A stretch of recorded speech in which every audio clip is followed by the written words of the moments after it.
Bismillahirrahmanirrahim. Assalamualaikum warahmatullahi wabarakatuh.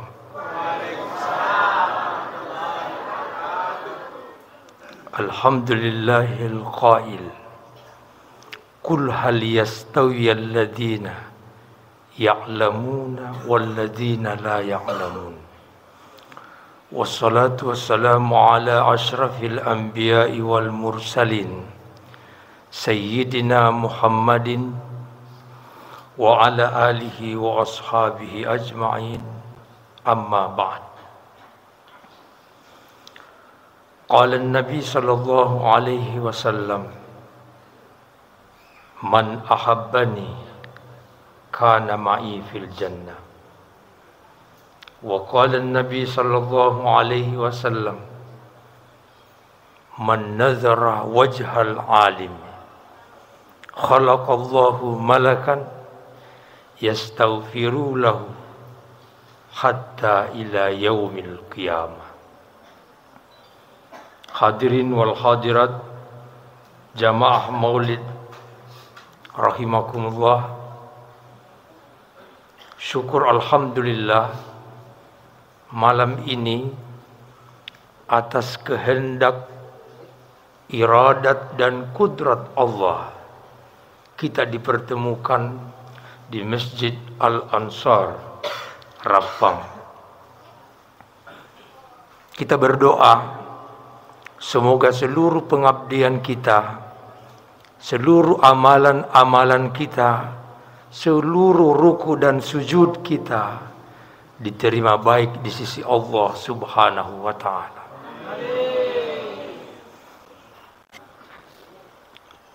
Pertama-tama saya mengucapkan terima kasih dan tak terhingga kepada sahabat sekaligus guru saya, Al-Ustaz Rusmin. Ya, belakangan ini berapa tahun tidak ketemu beliau lagi. Alhamdulillah tadi ketemu, Masya Allah. Saya lupa semua utang saya. Ketemu dengan beliau ini. Barakah. Dan seluruh para pejabat, Ibu Camat tidak sempat hadir ya. Yang mewakili beliau dari unsur kelurahan. Dan seluruh Bapak Ibu sekalian yang tidak sempat saya sebutkan satu persatu. Tadi ya sempat Al-Ustaz menyebutkan bahwa saya zuriyah dari Imam Lapeo. Sesungguhnya 24 tahun terakhir saya di Mamuju, nanti 7 tahun terakhir baru masyarakat tahu kalau saya zuriyah langsung dari Imam Lapeo. Kenapa?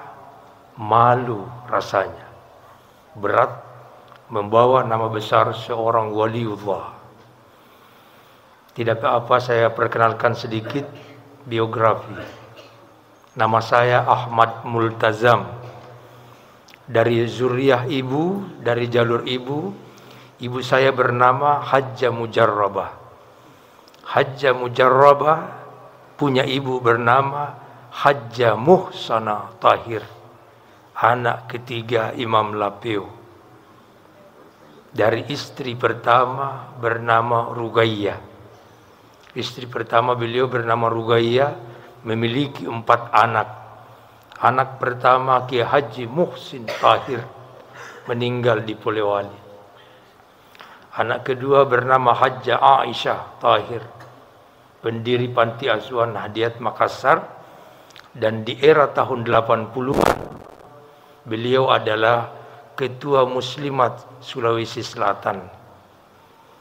Beliau juga Ketua Partai P3 yang waktu itu Ka'bah.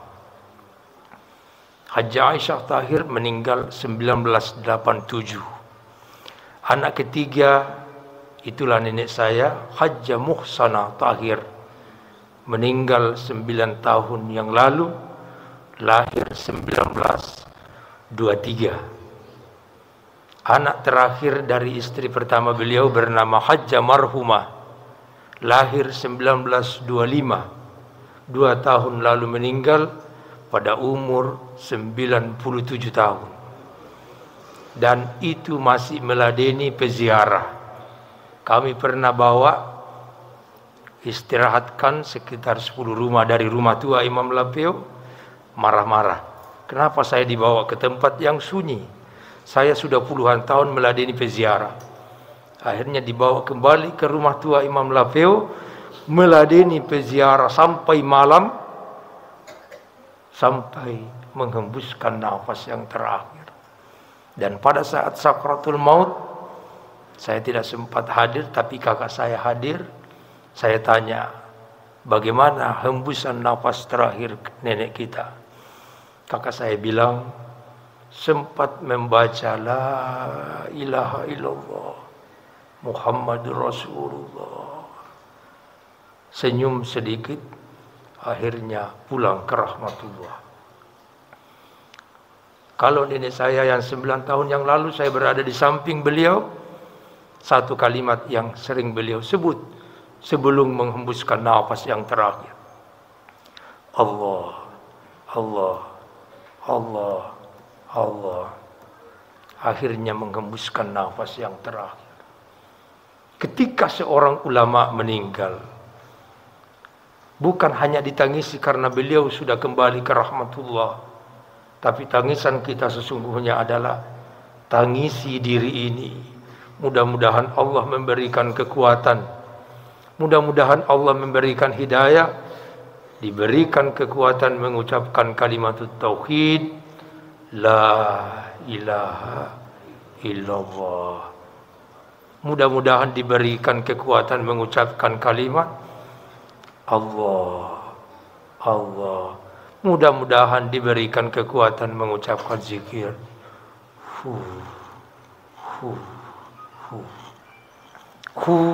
Tulisan huwa dibaca hu, itu juga nama lain daripada lafzul jalalah Allah.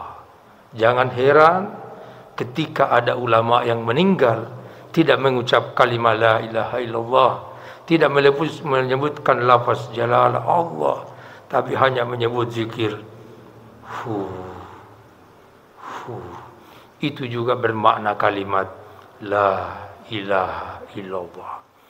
Pesan Rasulullah sallallahu alaihi wasallam, "Man kana akhiru kalamihi la ilaha illallah, dakhalal jannah." Siapa yang hembusan nafas terakhirnya mengucapkan kalimat tauhid, dakhalal jannah, masuk ke dalam surga Allah bi ghairi hisab, tidak ada lagi pertanyaan dari mungkar dan nakir. Marrabbuka, siapa Tuhan? Betul ketika Umar bin Khattab sebelum meninggal dunia beliau mengatakan, saya ketika nanti dikebumikan, ketika saya dikuburkan, mungkar dan nakir tidak akan bertanya kepada saya, Marrabbuka. Terlalu jauh kalau kita bahas Umar bin Khattab. Ada ulama yang meninggal dunia, paman dari Imam Lapeo, di Tanah Mandar dikenal dengan nama An-Nanggul Kayyam. Wafat sebelumnya Imam Lapeo setelah pemakaman, diberi salam ke dalam kuburnya, Assalamualaikum. Tidak menjawab. Diberi salam yang kedua, Assalamualaikum. Belum ada jawaban. Diberi salam yang ketiga, Assalamualaikum. Apakah engkau terlalu tersiksa dalam kubur tidak menjawab salam saya, wahai paman? Akhirnya dalam kubur suara terdengar. Bukan hanya Imam Lapeo mendengar, seluruh masyarakat yang hadir juga mendengarkan. Waalaikumsalam warahmatullahi wabarakatuh. Minta maaf, saya lambat menjawab beri salam karena begitu nikmat di alam kubur yang saya rasakan sekarang ini. Imam Lapeo bertanya yang kedua kalinya, apa jawabanmu ketika mungkar dan nakir bertanya, Marrabbuka, siapa Tuhanmu, siapa nabimu, di mana kiblatmu, siapa saudaramu, apa kitabmu? Dari dalam kubur terdengar suara, mungkar dan nakir begitu melihat aku, lebih cepat menghilang dan menghindari saya. Ini yang dimaksud Tidak mungkin mungkar dan nakir masih akan bertanya seorang hamba Allah ketika dalam kubur, sementara dalam wajah ini terpancar nur ilahi. Inilah maksud ayat Al-Quran menjelaskan, wa ma khalaqtul jinna wal insa illa liya'budun. Syekh Abdul Qadir Jailani mengatakan, ayat ini bermakna secara hakikat, aku menciptakan jin dan manusia kecuali untuk apa? Liya'rifun, untuk mengenali Allah subhanahu wa ta'ala. Maka wajarlah Khalifah yang keempat Sayyidina Ali mengatakan, ma'a'budu syai'an qabla an a'rif. Aku tidak akan menyembah sesuatu sebelum aku kenali. Bapak Ibu sekalian, sudah hampir 7 kali terakhir ini saya masuk di wilayah Sidrap, undangan sahabat-sahabat saya di sini sampai ke Tanru Tedong, terakhir di Bulu Cendrana. Saya terkesima dan sangat kagum kehidupan beragama di Sidrap ini, Masya Allah. Kembali ke Sulawesi Barat, kembali di Tanah Mandar, saya sampaikan, kita ingin duplikasi kehidupan beragama orang-orang di Sidrap. Girah beragama hari ini di Sidrap, Masya Allah. Inilah yang dimaksud Rasulullah Sallallahu Alaihi Wasallam. Aku ragu terhadap umatku jika apa? Tab'an lima ji'tu bihi. Jika kehidupannya keseharian, tab'an lima ji'tu bihi, kehidupannya tidak mengikuti apa-apa yang saya ajarkan ketika saya hidup di Makkah dan di Madinah. Dan salah satu cara beragama yang diajarkan para ulama kita adalah Maulid Nabi besar Muhammad sallallahu alaihi wasallam. Karena agama ini hanya ada 2, dan Al-Quran sudah menjelaskan, wa khalaqtu kulla syai', khalaqtu kulla syai'in azwaj. Aku menciptakan segala sesuatu itu azwaja, berpasang-pasangan. Ada bumi, ada langit, ada siang, ada malam, ada pimpinan, ada bawahan, ada laki-laki, ada perempuan. Tapi ketika bicara agama, tentu bicara ada syariat dan ada hal-hal substansialistik, bicara tentang hakikat. Bukankah kita sudah diperlihatkan tentang beragama? Tawaf mengelilingi Ka'bah, kita tidak menyembah kepada batu yang segi 4 itu. Hanya secara zahir kita mengelilingi, tapi secara hakikat dalam hati yang kita sembah adalah pemilik Ka'bah, yaitu Allah subhanahu wa ta'ala. Maka wajarlah Syekh Abdul Qadir Jailani menjelaskan dalam kitabnya Sirrul Asrar, beliau mengatakan, la salata liman la bihuduril qalbi. Tidak sempurna salat seseorang jika dalam takbiratul ihramnya tidak hadir hatinya ikut zikir kepada Allah subhanahu wa ta'ala. Maka Imam Lapeo dalam ajaran-ajarannya juga termasuk para ulama-ulama besar di Tanah Bugus, Ki Haji Abdurrahman Ambu Dalle dan ulama lain, tentu mengajarkan ilmu-ilmu bagaimana konsep beribadah di hadapan Allah subhanahu wa ta'ala. Konsep, dan ini mungkin perlu disampaikan hari ini supaya masyarakat bisa melihat bahwa rupanya tidak hanya cukup mempelajari ilmu syariat, rukun dan syarat salat, rukun dan syarat wudu, rukun dan syarat khutbah, tapi tentu perlu mempelajari ilmu-ilmu hakiki. Misalnya dalam salat, Imam Lapeo Al-Mukarram Ki Haji Muhammad Tahir menukil salah satu ungkapan seorang ulama salafus salih, Syekh Junaid Al-Baghdadi. Di nama aslinya bernama Abul Qasim Al-Junaid.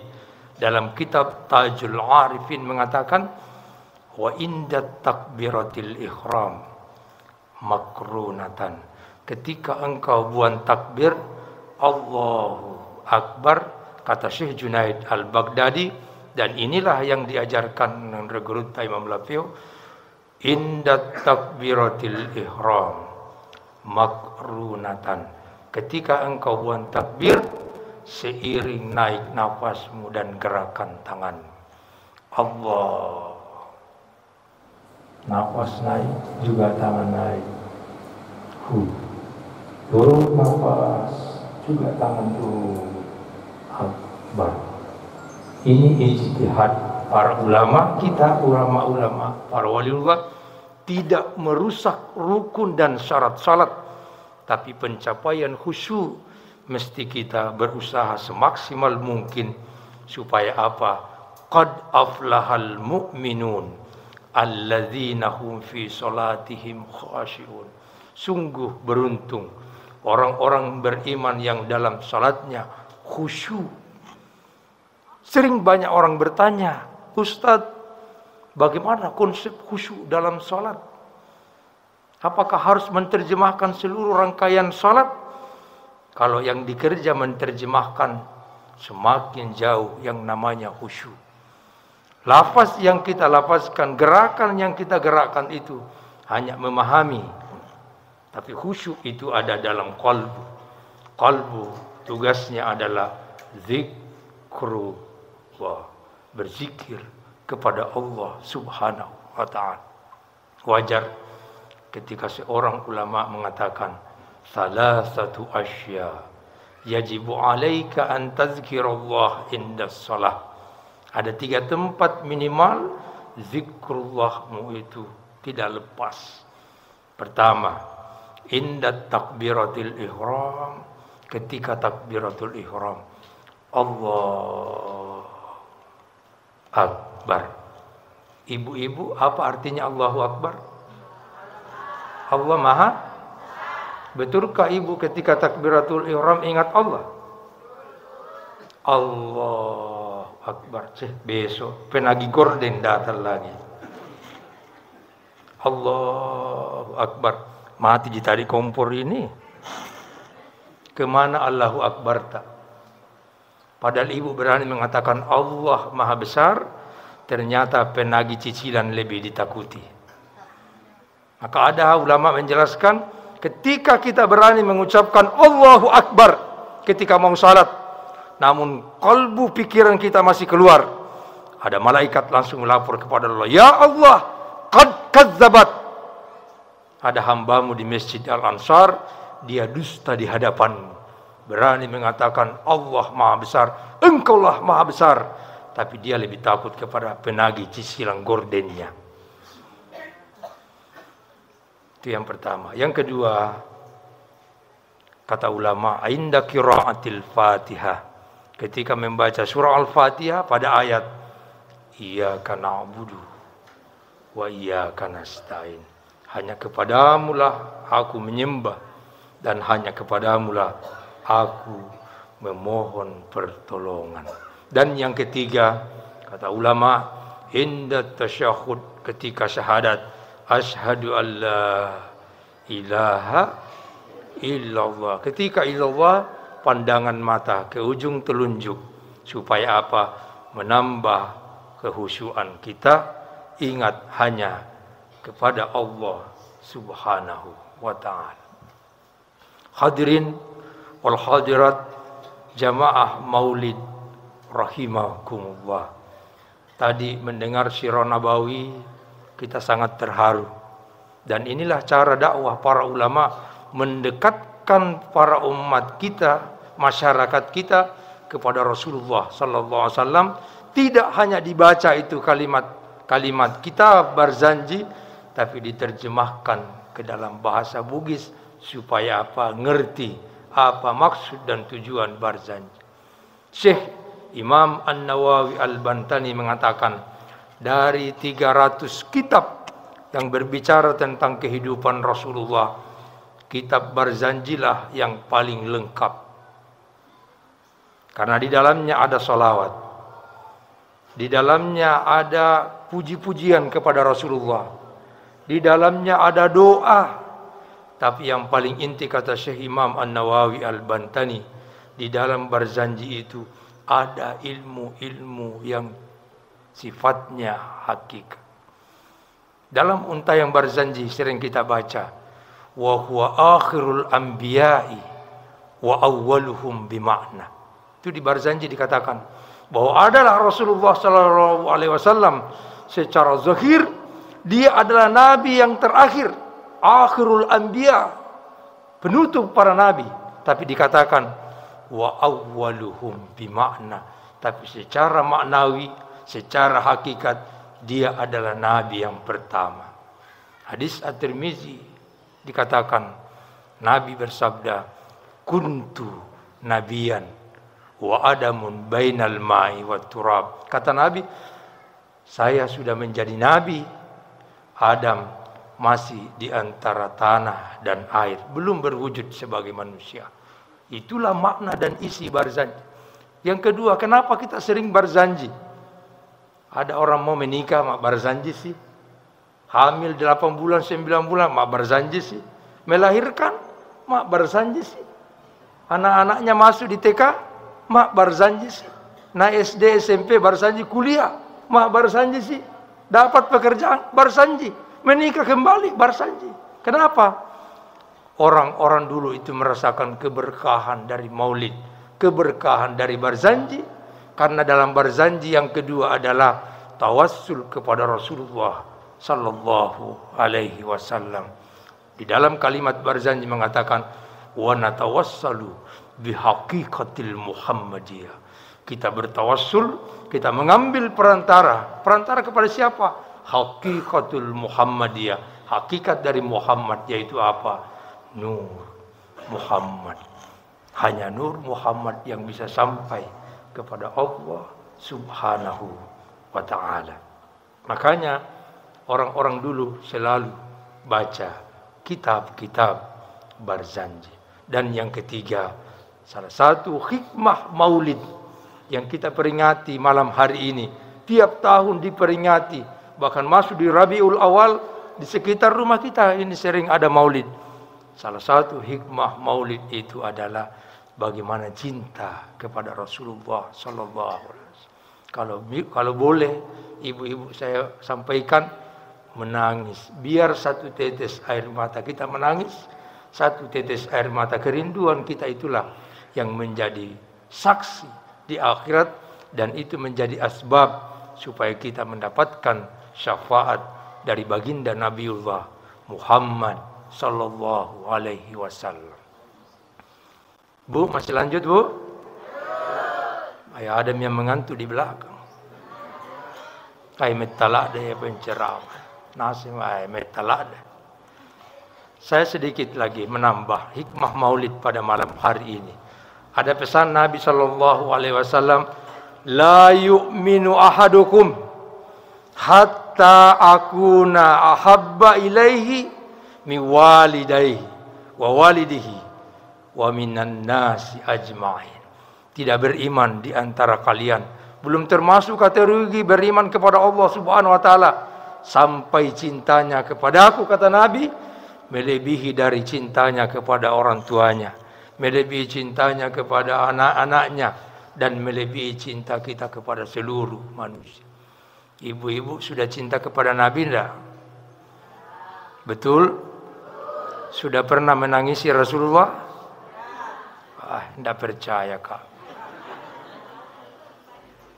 Pernah menangis, Ustaz. Apa mau tangisi? Banyak cicilanku. Siapa suruh banyak cicilanmu? Tangisi Rasulullah sebagai bukti cinta. Ada sahabat Bilal bin Rabah, tukang azan Rasulullah sallallahu alaihi wasallam. Dia berhasil membuktikan cintanya kepada Rasul. Ketika Rasulullah meninggal dunia, dia tidak mau lagi azan. Tidak mau lagi azan. Begitu kehilangannya sahabat Bilal. Namun suatu ketika sahabat, ya Bilal, azan biar satu kali. Bilal bilang, saya tidak sanggup azan. Kenapa? Ketika menyebut nama Muhammad, saya tidak sanggup menyebutnya. Sahabat ini bilang, azan biar satu kali, kasihan. Sahabat mau dengar azanmu.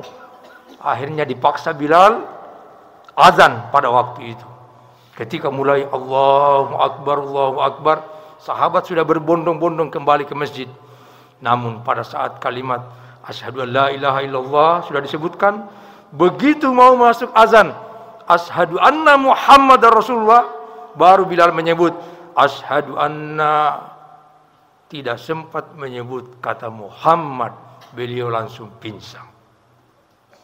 Ini bukti betapa cinta seorang sahabat kepada Rasulullah sallallahu alaihi wasallam. Maka saya mengatakan terlalu kecil persembahan makanan yang kita bawa hari ini sebagai bukti kecintaan kita kepada Rasulullah sallallahu alaihi wasallam.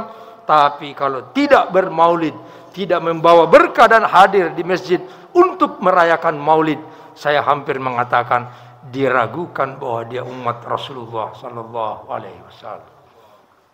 Allahumma salli ala Sayyidina Muhammad. Allahumma salli alaihi wasallam.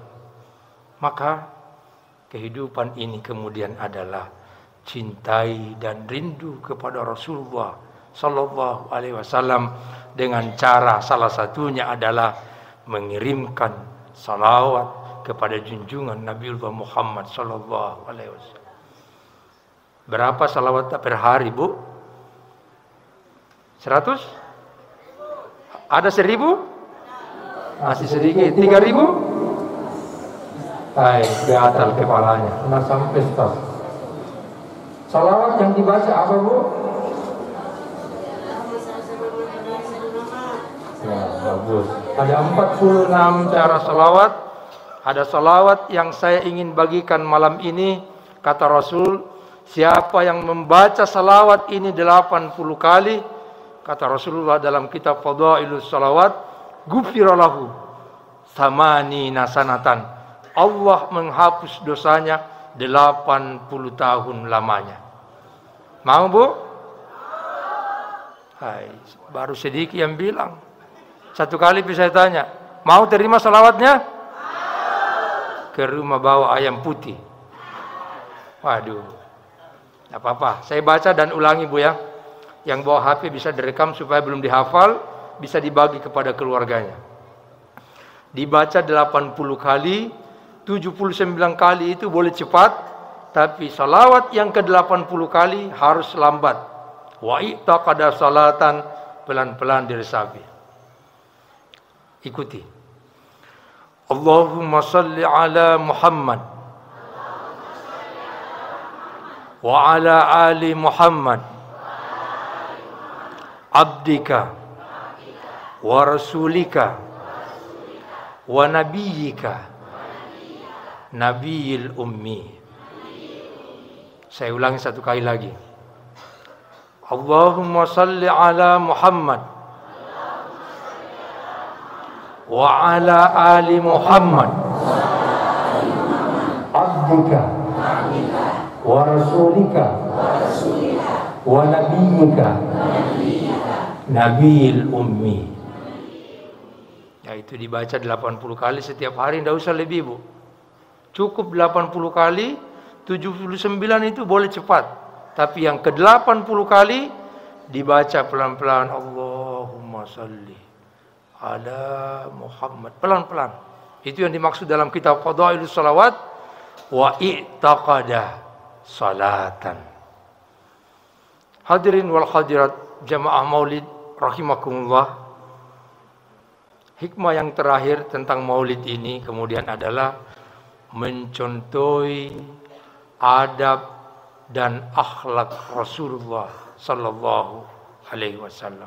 Kitab Barzanji dan tadi dibacakan, wa kana sallallahu alaihi wasallam syadidal haya'i wat tawadu'i wa yakhsifu na'lah. Adalah Rasulullah sallallahu alaihi wasallam syadidal haya, sangat pemalu. Sangat pemalu. Jadi Rasulullah itu sangat pemalu. Yang kedua, dalam kitab Barzanji dikatakan wat tawadu, merendah diri. Kalau ada orang selalu merasa lebih baik, ada orang selalu hanya dirinya yang benar, tidak mencontohkan akhlak Rasulullah sallallahu alaihi wasallam. Bahkan Nabi sallallahu alaihi wasallam tidak pernah mencela sahabat sekalipun itu bukan orang-orang yang beragama Islam. Itulah kemudian menjadi dasar lahirnya Piagam Madinah ketika beliau berdakwah di Madinah. Apa kata Rasulullah? Jangan ganggu kafir zimmi. Siapa yang mengganggu kafir zimmi, aku adalah lawan utamanya. Kafir zimmi adalah manusia yang hidup di zaman Nabi tapi tidak beriman kepada Allah. Ini bukti bahwa Rasulullah sangat moderat menghargai sesama makhluk Allah. Ada kata ungkapan ulama, siapa yang berani mencela manusia berarti berani mencela sang pencipta manusia, yaitu Allah Subhanahu wa ta'ala. Pernah suatu ketika dalam sebuah majelis, tiba-tiba ada orang yang mau masuk bergabung. Padahal orang ini adalah pembuat maksiat. Sudah semua perbuatan maksiat dikerjakan. Ketika mau masuk di majelis Rasulullah, sahabat larang. Wahai fulan, kau tidak boleh ikut masuk di majelis. Kamu orang pembuat maksiat, kamu adalah isi neraka. Didengar oleh Rasulullah. Apa kata Rasulullah? Wahai sahabat, orang yang mau masuk di majelis kita itu adalah penghuni surga. Kenapa? Dia ingin bertaubat dan mencari kebenaran dalam agama kita. Tapi sahabat tadi yang melarang di pintu, dia mengatakan engkau adalah isi neraka. Justru dialah penghuni neraka. Kenapa? Dia merasa lebih baik daripada orang lain.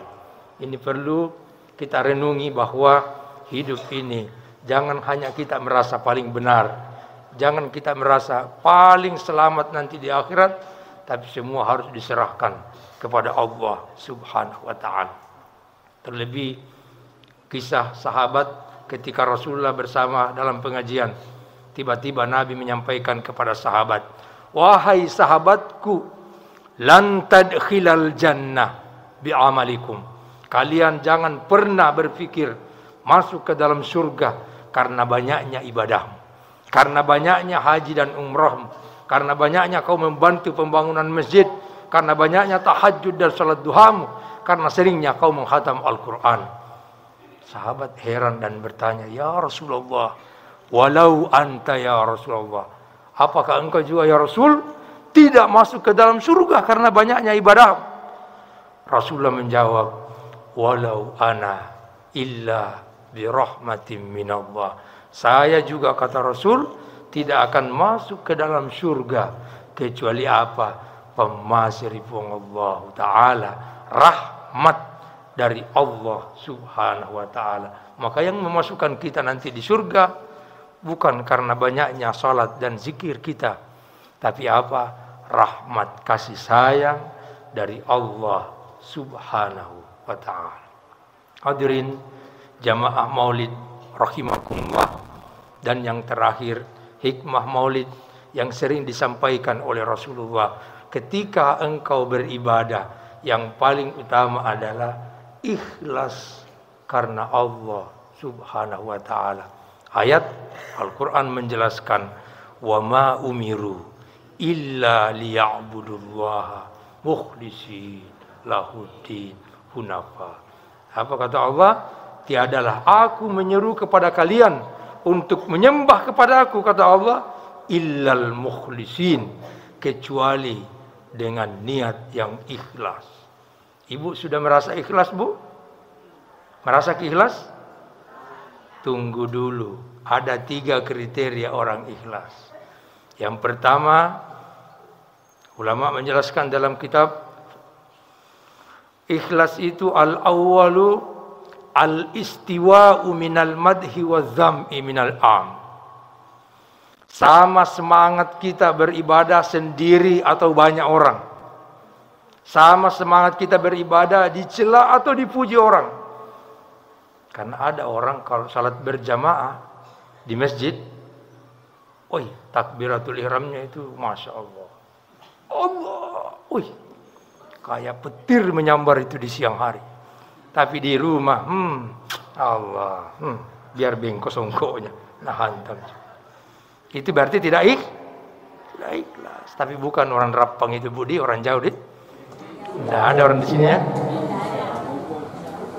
Yang pertama, Yang kedua al-ikhlas, al-tsani an-nisyan iktida'il amali fil a'mal, melupakan kebaikan yang baru kita selesai kerjakan. Baru 2 saat langsung semen di Masjid Al-Ansar, sapu di Facebook, foto sumbangan hari ini. Seandainya saya tidak menyumbang semen, belum jadi pagarnya itu Al-Ansar. Baru 2 saat. Nah ini masih lagi bahwa pokoknya pahalanya terhabur, batal pahalanya. Kenapa? Dia telah menceritakan kebaikan-kebaikannya kepada orang lain.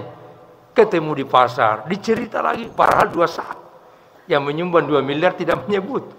Nah ini membatalkan pahala. Dan yang ketiga, ciri ikhlas itu adalah an-nisyanu iktida'il thawabal a'mal fil akhirah, melupakan balasan yang akan kita dapatkan di akhirat nanti. Baru 2 sak semen dia sumbang, dia ingat hadis Nabi. Ada penceramah Pak Ustaz, apa Nabi bilang Pak Ustaz? Membana masjidan bunyallahu baitan fil jannah. Siapa yang menyumbang pembangunan masjid biar berapa sak semen, Allah membangunkan istana dalam surga. Menyumbang 2 sak semen, 7 hari 7 malam tidak tidur. Nah bayangkan itu istana, besarnya istana, padahal baru 2 sak semen. Ini semua orang yang tidak ikhlas. Namun ikhlas yang paling inti, kata Syekh Ibnu Athaillah Al-Askandari, beliau mengatakan ikhlas itu hanya satu. Idfin wujudaka fi ardil humul, mana bata malam yudfan la tatimmu nitaiju. Kalau bicara ikhlas, kata Imam Ibnu Athaillah, idfin wujudaka fi ardil humul, benamkan dirimu dalam ketiadaan. Jangan sebut namamu, jangan sebut pangkat dan jabatanmu, jangan bawa harta bendamu ketika beribadah, ketika menyumbang. Semuanya apa? La haula wa la quwata illa billahil aliyil azim. Ya Allah, aku mampu ruku dan sujud di hadapanmu. Bukan kekuatan dan keinginan saya, ya Allah. Semua atas kehendak dan kekuasaanmu, ya Allah. Ya Allah, aku menyumbang pembangunan Masjid Al-Ansar. Hanya Engkau lah yang maha kaya. Saya hanya menyambungkan bahwa saya menyampaikan sebagian rezeki yang aku miliki dari rezeki yang Engkau berikan. Inilah yang dimaksud benar-benar ikhlas karena Allah Subhanahu wa ta'ala. Semoga kita termasuk orang-orang mukhlisin, orang-orang yang ikhlas kepada Allah Subhanahu wa ta'ala, dan semoga kita yang hadir pada malam hari ini manusia-manusia yang terbukti mencintai Rasulullah sallallahu alaihi wasallam. Amin, Allahumma amin.